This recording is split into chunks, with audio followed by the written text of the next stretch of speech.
Voici la Palestine au XIXe siècle, telle qu'elle apparaît sur de très rares photographies. Voici Tibériade, en Galilée. Voici Naplouse, en Samarie. Haïfa. Et voici Nazareth. Et Jérusalem.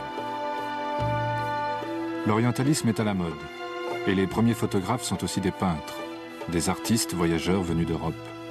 Ils parcourent la Palestine et font poser ses habitants. Nous sommes en 1880. 15 ans plus tard, les débuts du cinématographe. Les opérateurs des Frères Lumière sont à la gare de Jérusalem. C'est la première image filmée de la Palestine. La caméra est maintenant à l'intérieur des murailles, et voici ce qu'elle découvre. Une société qui ressemble à celle du Caire, de Damas ou de Beyrouth, dans une ville arabe presque comme les autres.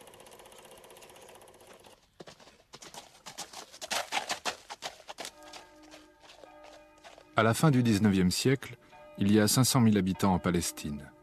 30 000 vivent à Jérusalem. Une femme voilée. Elle est musulmane sunnite, la religion majoritaire. Un juif orthodoxe. Lui aussi, il cache son visage devant la caméra.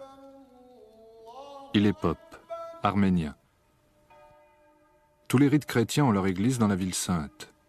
Les lieux saints des trois religions sont rassemblés sur quelques centaines de mètres.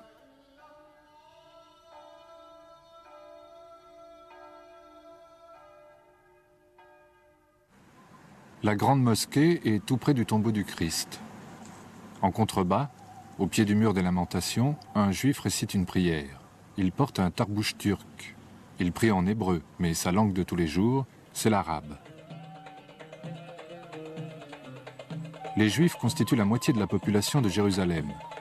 Mais dans tout le pays, ils sont moins de 5%. Les chrétiens sont 10%, les musulmans 85%.